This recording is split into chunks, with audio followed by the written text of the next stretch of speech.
लीजिए, क्रिसमस का महीना शुरू हो गया है और बन रहा है एक आसान सा केक। इस केक को देख रहे हैं, सीधा मिक्सी से लेकर कुकर में डाल दीजिए। है ना बड़ा मज़ेदार सा केक। चलिए देखते हैं कैसे बनाया इसे। अगर आप घर बैठे बाहर की टेस्टी रेसिपी खाना चाहते हैं तो सब्सक्राइब कीजिए मसाला किचन को और बेल आइकन दबाकर ऑल करें ताकि मेरे नए वीडियो का मैसेज आप तक आ सके। चलिए शुरुआत करते हैं एक आसान से केक से। आज की जो रेसिपी है बहुत ही आसान है। आपकी बहुत सारी रिक्वेस्ट आई थी कि सूजी का केक चाहिए, वो भी कुकर में। तो आज दोनों फरमाइश आपकी पूरी की हैं। सूजी का केक बनाया है दो तरीके से। एक ही मिश्रण से हम दो तरीके के केक बनाएंगे और वो भी कुकर में। चलिए शुरू करते हैं इस सरल से केक को बनाने के लिए। सबसे पहले चाहिए मुझे 1 कप सूजी। सूजी आप कोई भी लें। आज मैंने कहा था ना आपको, बिना टेंशन का ये केक है, तो बारीक हो या मोटी हो आप उसे मिक्सी में डाल दीजिए। अपना पतीला भी बाउल भी खराब मत कीजिए। सबसे पहले इस सूजी को हम बारीक पीस लेते हैं। ये लीजिए, मैंने इस सूजी को पीस लिया है। अब जो थोड़ी बहुत कसर है वो भी आगे पिस जाएगी। अब इस सूजी में मैं डाल रही हूँ आधा कप ग्राइंड की हुई चीनी। अगर आप चीनी को ग्राइंड नहीं कर पाए हो तो इसमें चीनी डाल दीजिए, वो भी पिस जाएगी। 1 कप सूजी में आधा कप चीनी डाल दीजिए। अब इसमें आधा कप डालेंगे दही। कोई भी 1 कटोरी सेट कर लीजिए, उसी से सारा आप नाप सकते हैं। और दही आप नॉर्मल लीजिए, ज़्यादा खट्टा मत लीजिए। 1/4 कटोरी 1/4 कप आप ले लीजिए रिफाइंड ऑयल। जो भी आप घर में यूज़ करते हैं, बहुत ज़्यादा स्ट्रॉन्ग फ्लेवर वाला ऑयल नहीं होना चाहिए, जैसे पीनट ऑयल या मस्टर्ड ऑयल, वो नहीं होना चाहिए। अब बारी आती है इस केक को हम और कैसे बनाएं और दो तरीके से कैसे बनाएं। यहाँ देखिए, ये सारी चीज़ें तो मैंने डाल दी। अब हमारे पास 2 ऑप्शन है। ये है कोको पाउडर। अगर आप चॉकलेट केक बनाना चाहते हैं तो 2 टेबलस्पून भर के आप कोको पाउडर लीजिए। अगर आप कोको पाउडर वाला केक नहीं पसंद करना चाहते तो ये लीजिए, 2 टेबलस्पून कस्टर्ड पाउडर डाल दीजिए। क्योंकि कस्टर्ड पाउडर वाला जो केक बनेगा उसे हम टी टाइम पे खा सकेंगे। कोको पाउडर के केक पर आप आइसिंग भी कर सकते हैं। ये सारी चॉइस आपके ऊपर है। इन केस आपको ये दोनों ही नहीं डालने हैं तो 2 टेबलस्पून सूजी की क्वांटिटी को बढ़ा दीजिए। मैं अभी बना रही हूँ कस्टर्ड पाउडर से। चॉकलेट का मैंने ऑलरेडी पहले बना के रखा है। अब इसकी कंसिस्टेंसी ठीक करने के लिए मैं डालूंगी आधा कप दूध, लेकिन अभी पूरा दूध नहीं डालूंगी, आधा बचा के अलग रख दूंगी। अब इन सबको मैं मिक्सी में पीस लेती हूँ। ये देखिए, इस सारे मिश्रण का घोल मैंने मिक्सी में बना लिया। अब इसे हमें ढककर इसी तरीके से मिक्सी में ही रख दीजिए आधे घंटे के लिए। ये जो दूध बचा हुआ है ना, इसे हम बाद में यूज़ करेंगे। अब हम केक टिन के लिए केक टिन को भी सेट कर लेते हैं, जिसमें भी आप बनाना चाहते हैं। ये देखिए, मैंने इस टिन को थोड़ा सा ऑयल ग्रीस करना है। अगर आपके पास पेपर है तो पेपर डाल दीजिए, यूँ इस तरीके से काट के। अगर आपके पास पेपर नहीं है, बटर पेपर नहीं है, कोई बात नहीं, थोड़े मैदे से आप उसे थोड़ा सा मैदा इसमें छिड़क सकते हैं, जैसे मैंने कईयों बार आपको दिखाया है। अब ये है चेरी।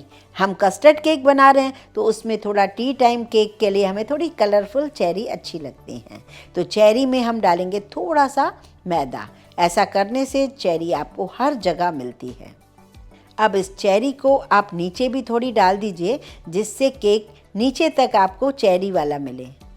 चलिए, अब हम इसे कुकर में बनाने जा रहे हैं, तो कुकर को हम प्रीहीट करेंगे। जिस किसी में भी आप केक बना रहे हो उसे प्रीहीट जरूर कीजिए, तभी आपको केक का रिजल्ट अच्छा मिलेगा। यहाँ मैं आज डाल के दिखा रही हूँ आपको नमक। नमक ना डालें तब भी कोई प्रॉब्लम नहीं, आप अपने हिसाब से बनाइए। नमक को मैंने कई बार यूज़ किया है, इसलिए ये काफ़ी मैला सा नमक लग रहा है। यहाँ मैं रख रही हूँ स्टैंड। स्टैंड थोड़ा छोटा है तो मैंने नमक भी डाल दिया। अब इस स्टैंड पे मुझे थोड़ी ऊंचाई कम लग रही है, तो मैं ये रिस्क नहीं लेना चाहती, इसलिए मैंने यहाँ पर एक प्लेट रख दी है, जिससे मैं केक टिन रखूँ, हिले नहीं।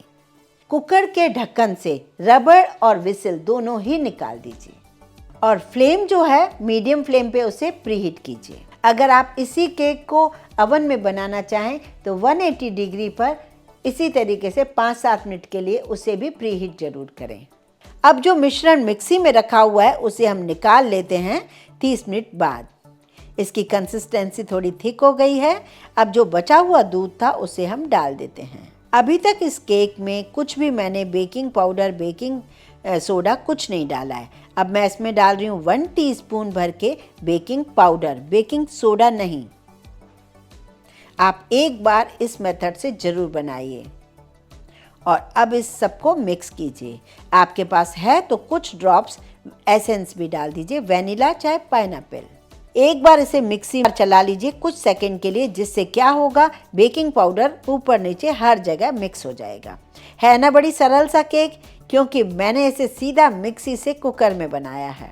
बीच में थोड़ी थोड़ी चेरी डाल दीजिए, थोड़ी थोड़ी आखिरी में डाल दीजिए। अब इस गरम किए हुए कुकर में इस केक टिन को डाल दीजिए और 30 से 35 मिनट तक इसे ढक्कन लगाकर बेक कीजिए। इसकी फ्लेम भी बिल्कुल स्लो कर दीजिए। अगर आप ओवन में बना रहे हैं तो उसे भी कम से कम 25 मिनट बाद ही चेक कीजिए। 30 से 35 मिनट बाद इस कुकर को हम खोल के देखते हैं। वाओ, अमेजिंग सा ये केक बनकर तैयार हुआ है। इसे हम एक टूथपिक से चेक कर लेते हैं। वैसे मेरी नज़रें तो बता रही हैं कि ये परफेक्ट पक गया है। ये लीजिए, टूथपिक भी बिल्कुल क्लीन आई है। ये केक बिल्कुल पक चुका है। अब हम इसे निकालेंगे। कुकर बहुत गर्म होता है, ये काम आप बहुत ध्यान से किया करें। इसे अभी हम डीमोल्ड नहीं करेंगे, थोड़ा सा ठंडा होने देंगे। अब मैं यहाँ दिखाती हूँ कुकर में बनाया हुआ पहले से सूजी का चॉकलेट केक। सेम मेथड से बनाया है, सेम रेशो है, सिर्फ कस्टर्ड पाउडर के बदले मैंने डाला है कोको पाउडर। इसमें जो जाली है, ये स्पॉन्ज है, बहुत ही बढ़िया है। ये देखिए कितना स्पॉन्जी केक बना है। हम इसकी थोड़ी सी आइसिंग भी करेंगे, क्रीम से नहीं, बहुत ही बढ़िया सी आइसिंग। अब यहाँ पर आप इस केक को यहाँ रख दीजिए जब तक वो केक ठंडा हो रहा है। कस्टर्ड वाला केक थोड़ा ठंडा हो गया है, उसे भी हम निकाल लेते हैं। आज मैंने सूजी के 2 फ्लेवर के केक बनाए हैं। आपको इनमें से कौन सा फ्लेवर पसंद है, मुझे कमेंट करके ज़रूर बताइए। ये देखिए बन गया ना बहुत ही परफेक्ट सा, ना तो जला है ना ही कच्चा है, बहुत ही बढ़िया केक सिका है। ये देखिए, इसका भी पेपर हटा दीजिए, बहुत ही बढ़िया। नीचे भी चेरी है, आपको जिस तरफ से खाना है उसी तरफ से काट सकते हैं। इसे हम पलट भी लेते हैं। बहुत ही सुंदर सा केक है, इसे आप टी टाइम पे खा सकते हैं। इसकी सॉफ्टनेस देखिए, मैं अभी आपको कट भी करके दिखाऊंगी। अब लीजिए, चॉकलेट केक के ऊपर हम कुछ करते हैं। तो इसकी आइसिंग बहुत ही अमेजिंग है, बहुत ही टेस्टी और बिना क्रीम की। जब कभी हमें मन हो कि इसकी आइसिंग करें तो कैसे करें। छोटा सा टुकड़ा ले रही हूँ चॉकलेट का, यहाँ मैंने वाइट चॉकलेट ले लिया है, आप डार्क वाला भी ले सकते हैं। और 1-2 चम्मच दूध, बहुत थोड़ा सा बटर, करीब 1 चम्मच। इन तीनों को मैंने क्या करना है, डबल बाउलर में मेल्ट करना है और उसके बाद छानना है। ये मैं लाई हूँ मेल्ट करके और छान के, इसे मैं ऊपर से डाल दूंगी इस तरीके से। जब कभी मन हो कुछ आइसिंग वाला केक बनाने का और कुछ हमारे पास सामान न हो तो इससे अच्छा ऑप्शन नहीं है। अब हमारे पास थोड़ी सी चॉकलेट सॉस हो तो उससे आप इस तरीके से जिग जैग कर लीजिए, नहीं तो चॉकलेट चिप्स डाल दीजिए। चॉकलेट चिप्स को भी आप मेल्ट करके इस तरीके से जिग जैग कर सकते हैं। लीजिए, है ना कितना बढ़िया अमेजिंग सा केक, कितने ही मिनटों में बन गया। तो ये देखिए, चॉकलेट की आइसिंग कितनी सुंदर लग रही है और ये टेस्टी भी होती है। इसे बनाना भी बहुत आसान है। मुझे कमेंट करके जरूर बताइए ये आइसिंग आपको कैसी लगी। इस केक को भी मैं कट करके दिखाती हूँ, कितना सुपर सॉफ्ट केक बना है, बहुत ही बढ़िया, बिना मैदे, बिना अवन, बिना किसी टेंशन के। ना ही बटर है ना कोई टेंशन है, बहुत ही बढ़िया सुपर सॉफ्ट केक है, बिल्कुल कॉटन सॉफ्ट और स्वाद में भी बहुत ही लाजवाब है। आप चाहें तो इसमें भी चेरी ना डालें, इसके ऊपर भी आइसिंग कर सकते हैं, ये चॉइस आपकी है। मैंने आपको दोनों रेसिपी दी हैं, आप इन्हें बनाएं और खाएं, इंजॉय करें। तो इस तरीके से एक ही मेथड से दोनों केक बनकर तैयार हुए हैं। आपको जो बनाना है आप वो बनाएं। वीडियो पसंद आए तो लाइक ज़रूर कीजिए, ज़्यादा से ज़्यादा शेयर कीजिए, इस चैनल को सब्सक्राइब ज़रूर कीजिए।